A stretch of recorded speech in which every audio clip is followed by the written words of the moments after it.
3 decades of communist rule, 1 decade of TMC, and now let's see who comes. But what is at stake in Bengal and why is it worth discussing? Hello everyone, I'm Rahul Devdar. I am Prasanna Naidu and you are listening to the Right Views podcast. Okay, let's start a conversation with this fundamental question. Why is Bengal so important to us? Like West Bengal, because now it's not Bengal after 1971, because Bangladesh was separated. But yeah, West Bengal, why is it so important? One very important point which comes to my mind is Siliguri corridor.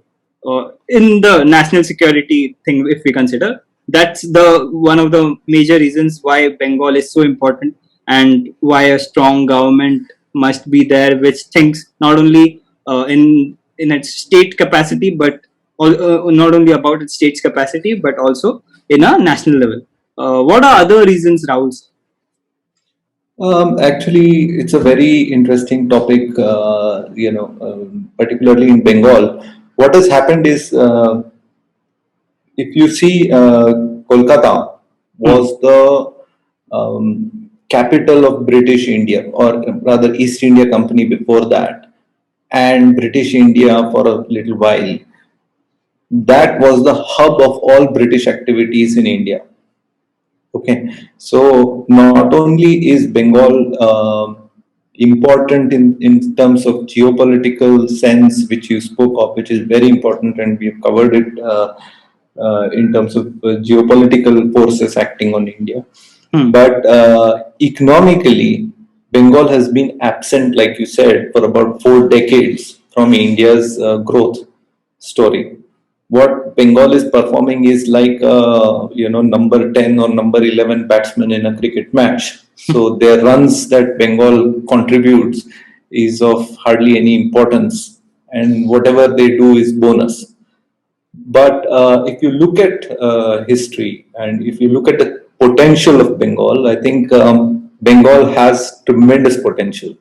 And like I told you, it was the capital of East India Company, commercial capital, and it was also the capital of British India. And if you know the history of Birlas migrated from Rajasthan. They undertook a very difficult journey to reach Calcutta, then Calcutta, to start their businesses. In fact, many of the businessmen in India have the roots in Calcutta. Okay, this is interesting. Why? What was the reason from Rajasthan to coming to Calcutta to start? Because it was the capital of British India, the commercial capital before Mumbai took over. Okay. And it was a big port of British India, and the hub of activity from Calcutta spanned Dhaka, Rangoon, right down to Singapore. But Bombay was also very important, right? And it also had ports. Yes. So it was a shortcut would be from Rajasthan to Mumbai, right? Yes, but Bombay did not have. This is I'm talking about. Bombay did not have that initial boost. Bombay was more of a textile capital. But if you want to see the business capital, the steel industry, the metals industry, the raw materials industry, coal, oil, everything was there in Bengal. I mean, it's not in Bengal, around Bengal. So you had lots of even now you have oil discoveries. Even Bengal has got a refinery, but there are oil deposits in Assam. There are lots of activities and resources available in and around Bengal.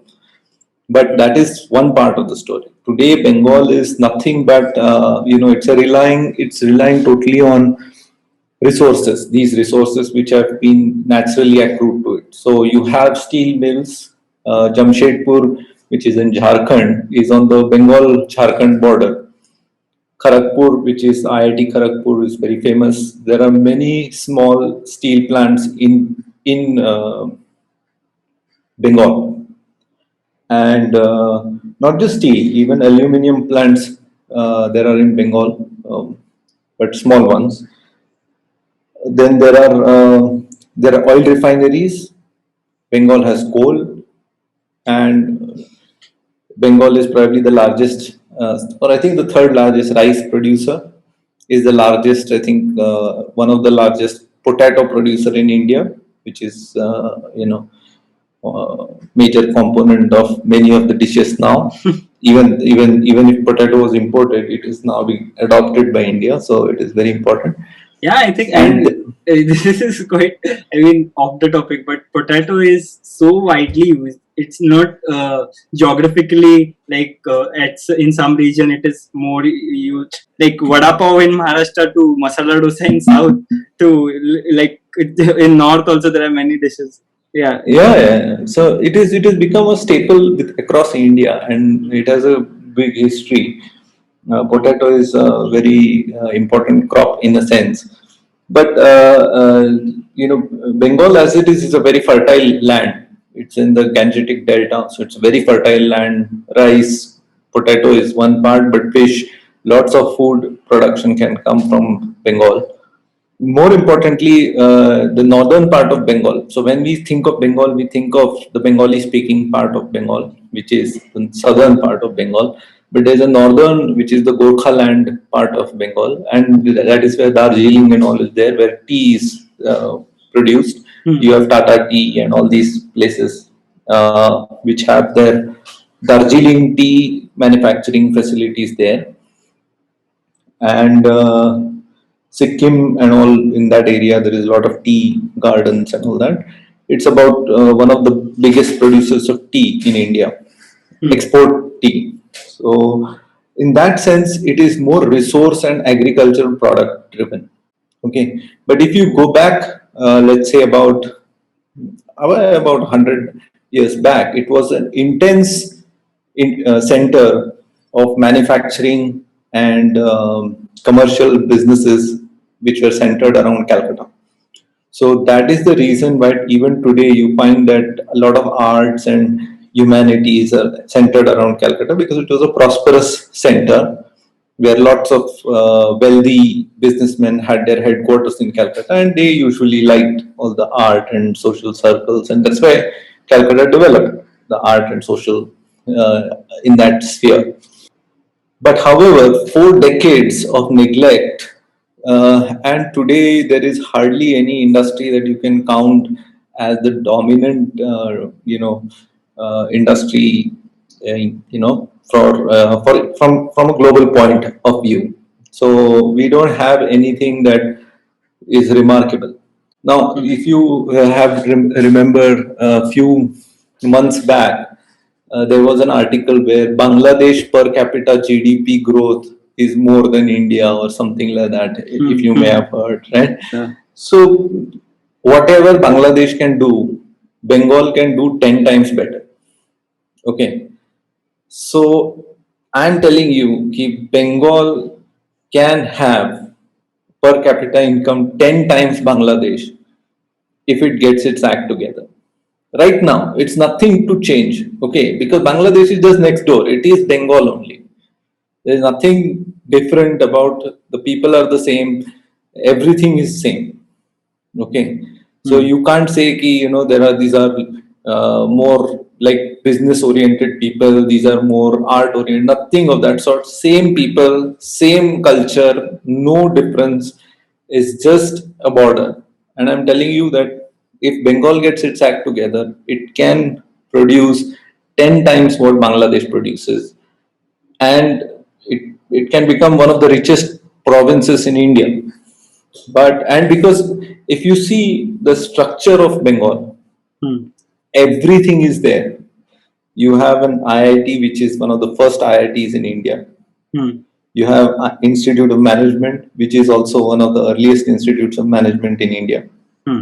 You have National Institute of Technology, Durgapur. There is enough steel and metal manufacturing, mining companies. There is a, if you just go across to Dhanbad in Jharkhand, you will have National Institute of Mines. You'll have Institute of Statistical, Indian Statistical Institute. You have one of the first medical college in Asia, okay, in Bengal, in Calcutta. is one of the first earliest college. I think 1835 or something. It's like crazy old. This is the historical legacy of Bengal that we have, and it is being just not used. So imagine it is like, in normal world, you have someone like a Virat Kohli or a Rohit Sharma, and he's performing like, I don't know, Maninder Singh in number 11, and he's sitting in number 11 position as a batsman, and he cannot bowl, he cannot bat, he cannot field. This is the position that Bengal is in. Then this is one aspect of Bengal which is got entirely to do with Bengal as a growth potential. But Bengal also is a hub because entire the Gangetic flow comes into Bengal. Now, if you see a parallel in US, the first settlements happened at the around the Mississippi, and all development took place around Mississippi, the river Mississippi, and that gave that region tremendous boost because the river makes navigation very simple. Hmm. And if Bengal gets its act together, entire region from Rishikesh down to Bengal will become prosperous just because Bengal has got its act together. The port and river connectivity and all this, development mindset comes in, then entire region from Rishikesh downwards. So you are talking about UP, Eastern UP, Western UP, about bit Uttarakhand side, then Western UP, which is the developed part of UP, Eastern UP, which is the less developed part of UP, Bihar, and West Bengal. Entire thing will develop, and all these areas will have, like, there are lots of industries in Kanpur, and this which is sort of a little close by. But once it gets into a nearby port, it can come right down to Calcutta port, and from Calcutta it can go anywhere in the world. So not just that part, but the entire hinterland Bengal can develop just by being, not stupid, just by being a sensible port and a sensible water management, waterway, system. Now, this is another part, okay, of the eastern, like, of the west side of India.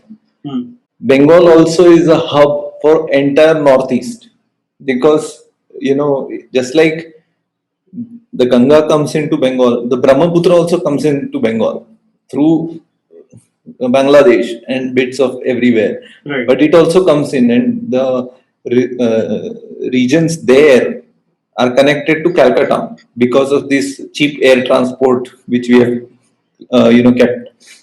So entire northeast is connected to Calcutta as a hub. So Calcutta, Guwahati, and then northeast. That's how the hub network is. Now, if you imagine ki Calcutta is a hub for all the Bengali and Eastern film and musical industry, right? Northeast is a hotbed for musical talent. I mean, they have like musical bands which are really good, and they have tea, they have lots of other things, but they can't access the finances and the industrial infrastructure of Mumbai, Delhi, or Bangalore. It's all far off for them. If an industrial and institutional infrastructure develops in Calcutta, then the northeastern states will be able to access the finances from there because they have very cheap connectivity between northeast and Calcutta. So they will just have some of this there, and they will be able to finance all these new ventures into northeast from Calcutta. Even today they are financed from Calcutta only, but that will be much more progressive. So And they will be world beating. This lack of industrial infrastructure was the main reason for Calcutta lagging behind, because it was the capital during the British were here. Now Yes. Calcutta is not counted as a popular city as Mumbai, Delhi is counted. And Correct. after Mumbai, Delhi comes Chennai, Hyderabad, but not Calcutta. Bangalore comes. Bangalore, yeah. Hyderabad comes. Bangalore, Hyderabad, Pune, everything comes before Calcutta. Exactly. Exactly. And that's why I'm telling you, it's like having a Virat Kohli or a Rohit Sharma kind of a caliber person who is not performing at all and sitting Mm. there occupying a space, because we can't just kick out someone, right? This is our Indian cricket team. You cannot perform in kick out. It's not like that. Right. But it's that level of potential is there in Bengal. So if Bengal, the if you get your uh, good governance in place, if you get the institutional cleanup, so that the institutions start working for creating the business and economic development, then not only will Bengal benefit, and not only will the hinterlands, the Gangetic hinterlands benefit, the Orissa and other that those areas will also benefit. They are actually trying to develop on their own now. Orissa and the northern part of Andhra and Chhattisgarh and Madhya Pradesh and the Yeah. southern part of Mm. East UP, those areas. Mm-hmm. So those areas are trying to, because entire Naxal belt has become an Naxal belt Right. because no development. The minute development starts happening, nobody has a time to waste in such Naxal activities because they are working full time. Mm. Right. Then the question comes, actually, it is interesting. The industry in Bengal, which happened or which was existing, is all, heavy industry where there is a lot of labor required. And that is the reason why union dominates these kinds of industries like steel, coal, all these kinds of industries. You have more union domination. And that's why CPI or Communist Party, the Mm. M is just useless addition, but the CPI was there. Communist Party was therefore important player in this area. Mm. So it is important to understand that Communist Party came because there is so much labor oriented industries in this region. But now labor is not a driving factor of any industry. It's innovation. And innovation hits unions. What you want is, you want people to come together, form an idea, they're able to form a business, they're able to sort of leverage whatever is the manufacturing capabilities in and around Kolkata But and but share these products globally. unions Mhm. also are active in other sectors, for government sectors, for example, railways. But I don't see much of CPI related organization active there, at least in Mumbai and Maharashtra. What will be the like reason CP. there? No, this is, see, CPIM. Anyways, these unions. There are two types of unions. The German and European unions actually look forward to growing the company. Okay, because their focus is ki if company grows, then we will The also have a growth, job for yeah, life. exactly. Our children will also get a job. We will have a prosperous cultured life. So Hmm. their thing is that, you give us good schools. That is their demand. It's not like stop work. That's Hmm. not their demand. Give us more salary. That's not their demand. Their demand is, give us more say in the management. Our workers will innovate new products, and management should look at them. Now, which management will say no to this? Okay. I mean, if you follow Japanese management structure is entirely focused on, saying ki everyone should innovate. The workers who work on the product should themselves innovate, and we should look at their innovation because they are the easiest person who can innovate. उनको तो रोज, when they see the product day in day out, they get more ideas. See, suppose you are manufacturing a car. Okay, Hmm. you're designing a car. You will design a car and then it will go. That worker is manufacturing, one door. And day in, day out, he's looking at the door and he's facing the problem. Ki, always this handle, when I manufacture this handle, there is a problem. And I know it can be done easily. And his idea becomes more dominant and it's more valuable. So you have to take those ideas.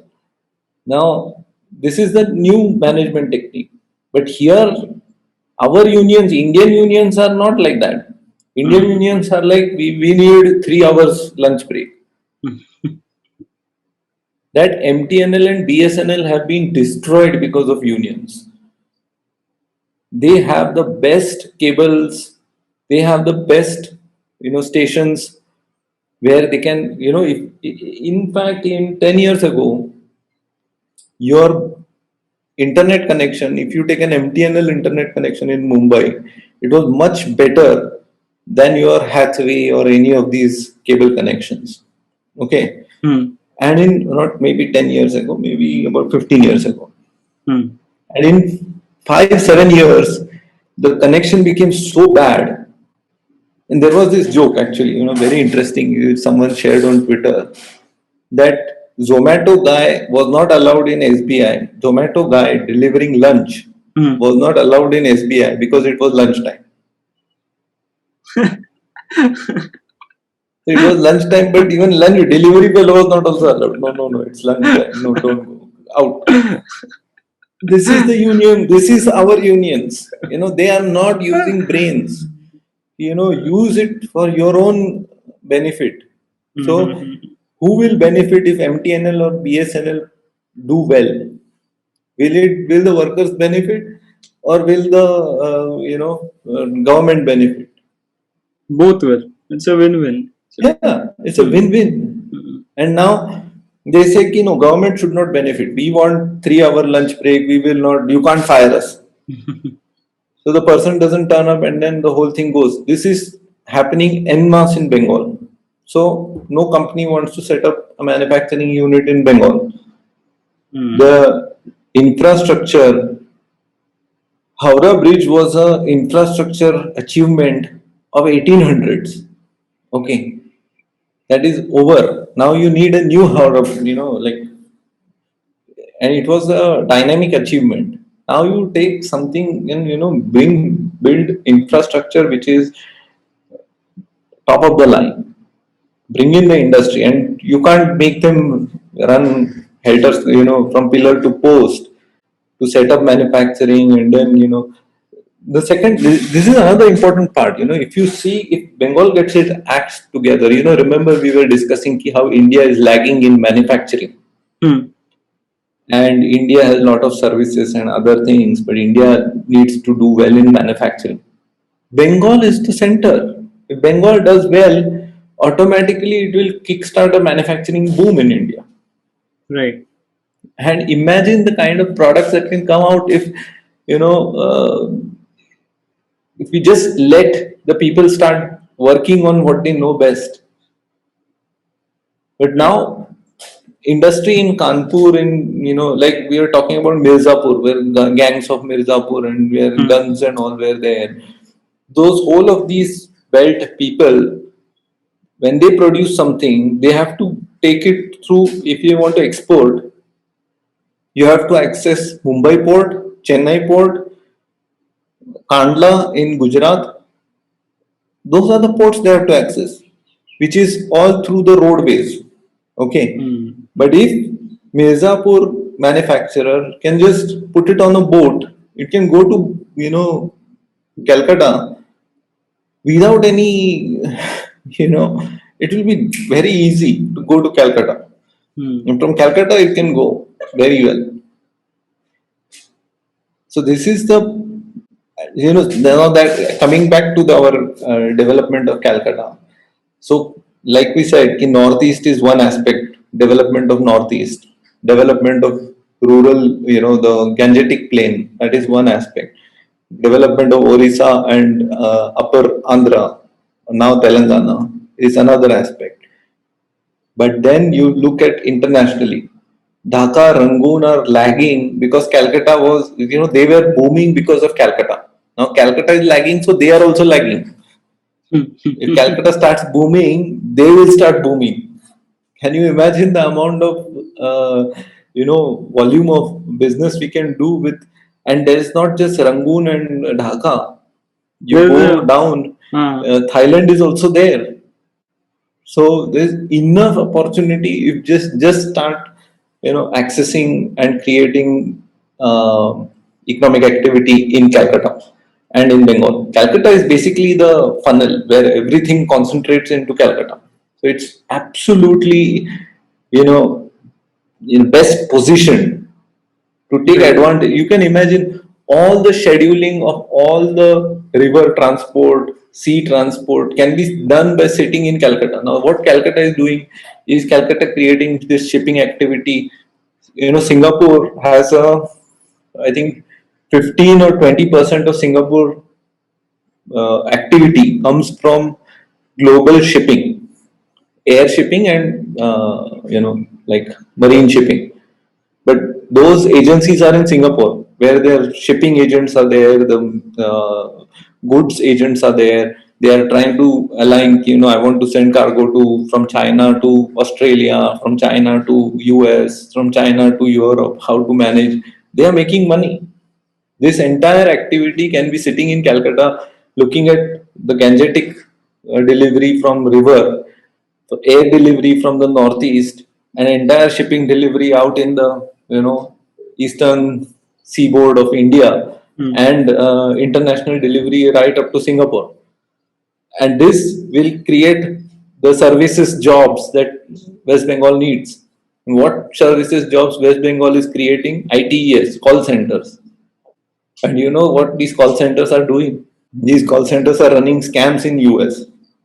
There is a guy who keeps, who tries to locate the call centers and where the scams originate. You get this ad, your computer is infected, call this number. Yeah. To that those kinds of scams are originated in Calcutta and Gurgaon. And he keeps a track. And this is their, jobs which are being created instead of high value added jobs of this. You can imagine ki world's first medical college was in Calcutta, Asia's first rather. Okay. Now, if you have Asia's first medical college, you should have like something like John Hopkins University there, right? Where new antivirus research, and we should be running to Calcutta saying, "Ki our vaccine, what is the status? What can we do?" And where is Calcutta in this? And we Nowhere. haven't even heard any personality emerging from there from like many years, even decades, I guess. And it's not like previously, right, from Tagore to even before that Swami Vivekananda to Rajaram Mohan Roy and so many like intellectuals emerging from there. Now I don't, at least I don't recollect very easily current intellectuals which are emerging from Calcutta. Again, you're right about these intellectuals, but they were only part of it. J.C. Bose was the forefront.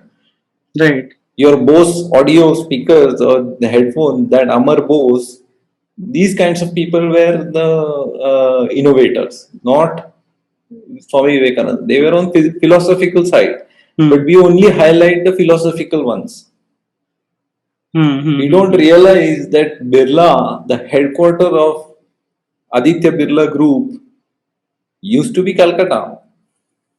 The headquarters of DK Birla Group was Calcutta. Right. That famous Lodha, okay, he's also very famous. Those are from. There is a special group called Cal Madu, which is Marwadis from Calcutta. They have a special group, and they all came traveling, like 18 days across the country to reach Calcutta and start their businesses. They were not mad because that was the hub of activity. Robert Clive made a fortune sitting in Calcutta. It was so huge that British don't know how to count it. And imagine that Calcutta is lying in wasteland. It's amongst the best, place where all the Eastern Board activities come together in one place. There is no other place where all, like we talk about catchment area of a port in terms of ports or this, you need a catchment area. So like Mumbai has a catchment area because the industry is developed around Pune, Kolhapur, Aurangabad, going right back to Nagpur, Madhya Pradesh, and they all send their goods to Mumbai. Okay. The Gujarat side, they send it to Kandla once Kandla started. But before that, they used to send to Mumbai. South of India, right up to Belgaum, Vagara, you used to send it to Mumbai. Then you used to start sending it to Chennai because Chennai was the another port. Some used to send it to Trivandrum. That's how the trade develops. Calcutta is not right, like out of these all these port and catchment areas, like now after this golden quadrilateral was developed, the catchment area of Mumbai started, or Mumbai and Gujarat ports, they started, the catchment area started from right from Punjab right up to Madhya Pradesh and Telangana. Instead of going to Calcutta, they would send the goods to Mumbai. Okay, mm, these in between areas. Then they would send to Chennai by road. It's double cost.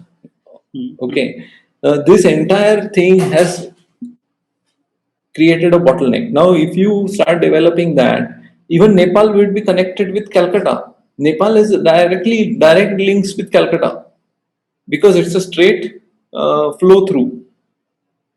You just reach through Rampur and the whole goods can come into Calcutta. But all this communist rule has destroyed all of this. Even in communists in Nepal also have destroyed Nepal, and communists in Bengal have destroyed Bengal. It is unbelievable how much energy and business activity can be done sitting in Calcutta. And it is crucially important because north of Bengal is the chicken neck, which is like you highlighted, is the absolute critical element, and the nationalism, or the rather, the national security angle is more crucial about this chicken neck because China is eyeing that. There are Bangladesh is, the separatists from Bangladesh, they are eyeing that. And these are all problematic areas. So entire trade from northeast can flourish, entire Bangladesh can flourish, you know, uh, Rangoon and other places can prosper, and Bangladesh alone has got no viability. Okay, because Bangladesh is, it's this is Bengal. Calcutta just next door is not just Bengal. Bengal plus UP, Bihar, Jharkhand, that belt, plus Orissa, Chhattisgarh, that belt, and you have Northeast to attach into this. So it is Mm. tremendous boost, and it will create immense opportunity for not just Bengalis but from all across, people from all over India.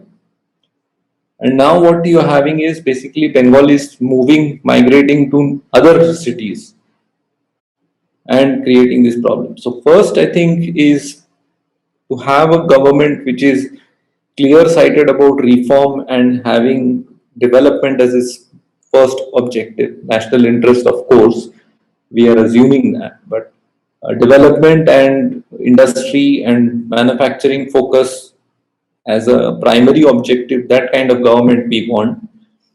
And secondly, we need to clean up these educational institutions of all this leftist mindset, because if you create only philosophy, you will not gain anything.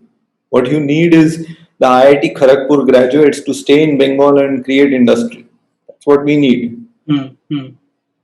We need doctors. We need that college to create vaccines for COVID-19, COVID-20, and whatever China throws at us in the next few years. We need those kinds of research institutions. And the entire that medical college was destroyed because of student politics. So that creates a big liability. Instead of being a growth engine of India and a big port that it was, it's become an 11th man in the Indian cricket team. Okay, so let's hope that a very good government arrives in Bengal, West Bengal, and let's see what happens next.